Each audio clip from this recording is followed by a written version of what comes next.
همه ما حتی اگه مسیحی هم نباشیم میدونیم که عیسی مسیح رو به صلیب کشیدن. کیا این کارو کردن؟ رومیان. ربط این صلیب به کشور ما یعنی ایران چیه و چرا این صلیب در سرزمین ما گم شد؟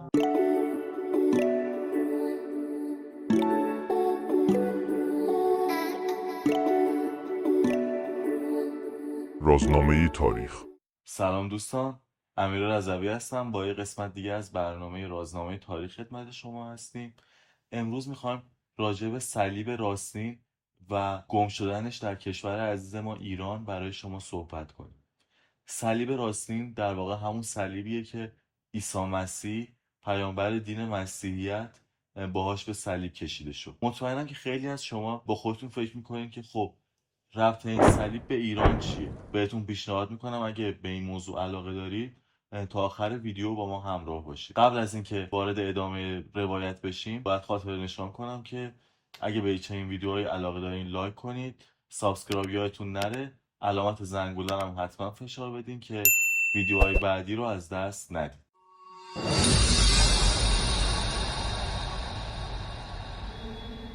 حدود 2024 سال پیش شخصی به دنیا میاد به نام عیسی مسیح که بعدا میشه پیامبر دین مسیحیه. خب عیسی مسیح قبلش به عنوان یک یهودی شناخته میشده و اصلا ابتدا دین مسیحیت از دل دین یهودیت به وجود میاد تا بعدا تبدیل به یک دین مستقل میشه و عیسی مسیح در ابتدا شخص یهودیه. خب یه سری حرفای جدیدی میزنه و با اون کاهنای دین یهودی به مشکل میخوره و نهایتا سرانجامش به جایی میرسه که توسط رومیان به صلیب کشیده میشه. حالا چرا توسط رومیان؟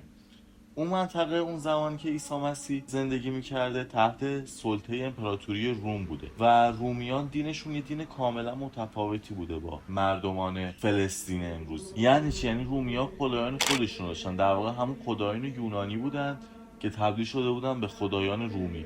مثلا زئوس یونانی تبدیل شده بود به ژوپیتر رومی، یا مثلا هرای یونانی تبدیل شده بود به ژنون رومی و یک چنین چیزهایی.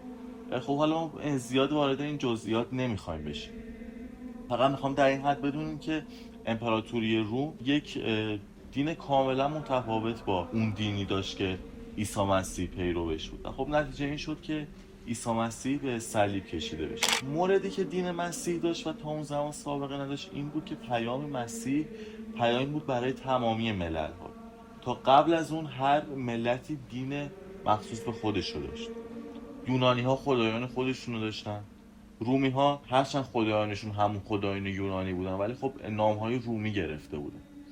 یهودی ها دین خودشون رو داشتن، مصری ها دین خودشون رو داشتن و امپراتوری روم یه امپراتوری گسترده بود که بر ملل بسیاری حکومت میکنه.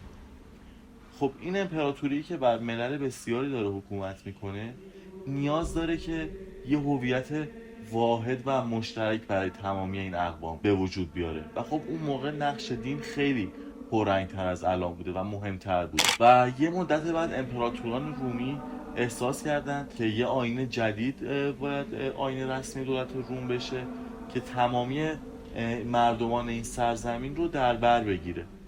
خدایان رومی نمیتونن برای مصریا قابل قبول باشن، برای یهودیا نمیتونن قابل قبول باشن، همونطور که خدایان اونا برای ملت روم نمیتونن قابل قبول باشن. و دین مسیحیت دقیقا همین خصوصیات رو داشت. البته اشتباه نشه، مسیحیا خیلی مبارزه کردن توی دوره روم و خیلی شکنجه شدن، خیلی اذیت شدن، ولی در آخر حدود 4 قرن بعد دولت روم در زمان امپراتور کنستانتین رسما مسیحی میشه و یکی از افراد که نقش بسیار بسیار مهمی داره در مسیحی شدن امپراتور روم یعنی کنستانتین، مادر امپراتور کنستانتین سانتا هلنا. سانتا به معنی مقدسه و این هلنا انقدر به مسیحیت خدمت کرده که کلیسا بهش لقب سانتا داده، یعنی این هلنا یه زن مقدسه. هلنا وقتی که دین مسیحیت رسمی میشه برای زیارت میره به کجا؟ میره به بیت المقدس و دستور میده که اون صلیبی که عیسی مسیح رو باش اعدام کردن اون صلیب رو پیدا کنن. خب عیسی مسیح رو زمانی که اینها اعدام میکنن بین دو تا دزد اعدامش میکنن برای تحقیر مسیح. و خب 3 تا صلیب پیدا میشه. نمیدونن که دقیقا صلیب راستین کدوم یکی از این صلیب هست. همونطور که میدونیم که از معجزات عیسی مسیح زنده کردن مردگان یا شفا دادن بیماران. هلنای مقدس میگه که خب یک کدوم از این صلیب ها همون صلیب حقیقیه. ما باید با استفاده از این صلیب بفهمیم که صلیب راستین چیه. حالا چرا در پیش گرفتن؟ راهش این بود که بیماران رو شفا بدن. و همونطور که عیسی مسیح بیماران رو شفا میداد، ما هم با استفاده از این صلیب یکی از بیماران رو شفا میدیم.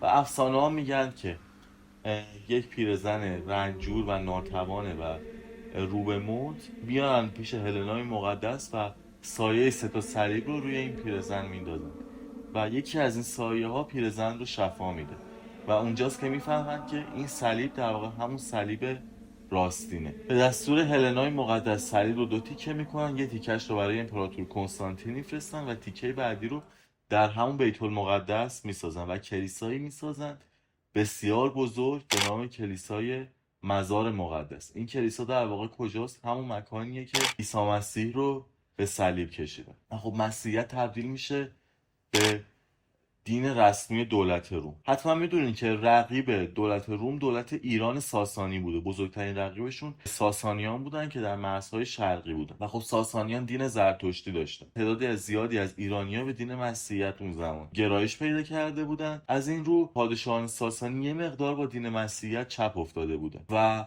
همواره جنگ‌های ایران و روم که خب تا قبل از اون رواج داشت، بعد از این دوره تبدیل میشه به یه جورایی به جنگ مذهبی بین دو ابرقدرت.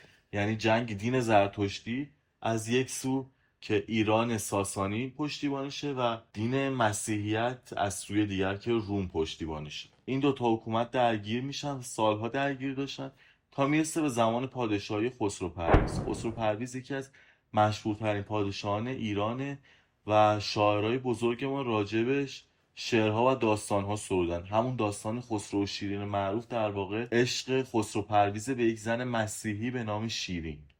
خب البته این شیرین هم واقعیت داشته و واقعا زنی به نام شیرین بوده. خب چه اتفاقی میفته؟ خسرو پرویز ابتدا با قیام یکی از سرداراش مواجه میشه به نام بهرام چوبینه. بعد از قیام بهرام چوبینه پناهنده میشه به روم و در روم با دختر امپراتور روم ازدواج میکنه.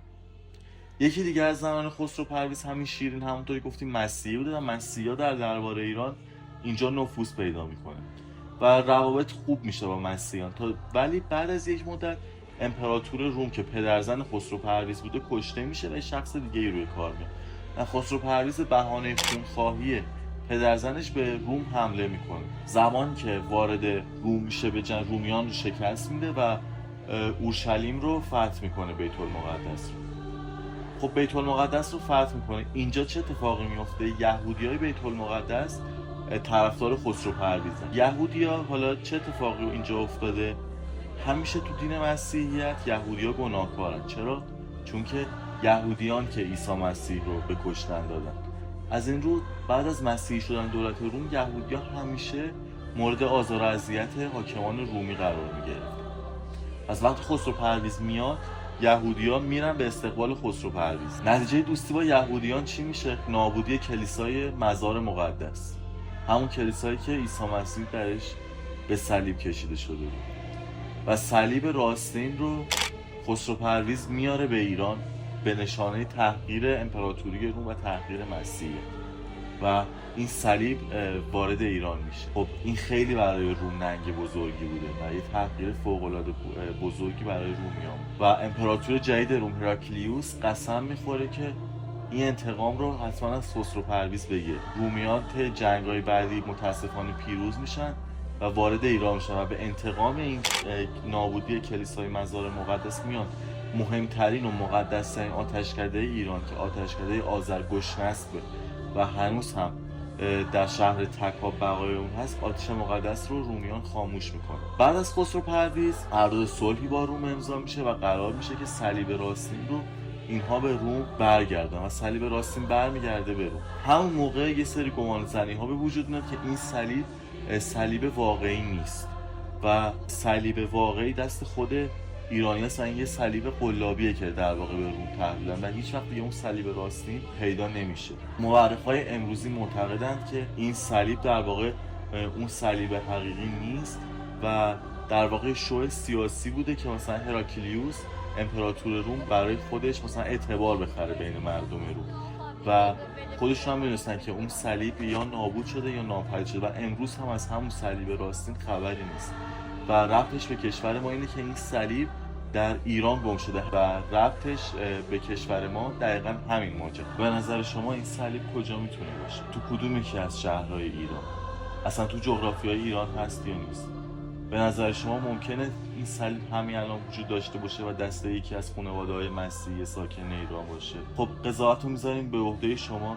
اگه نظری راجع به این موضوع دارین خوشحال میشم برای ما کامنت کنین، همینطور انتقادی، پیشنهادی و ویدیوهای بعدی رو با نظرات شما بسازیم. پس لطفاً کامنت رو فراموش نکنید. مراقب خودتون هم باشین. بدرود، خدا نگهدار.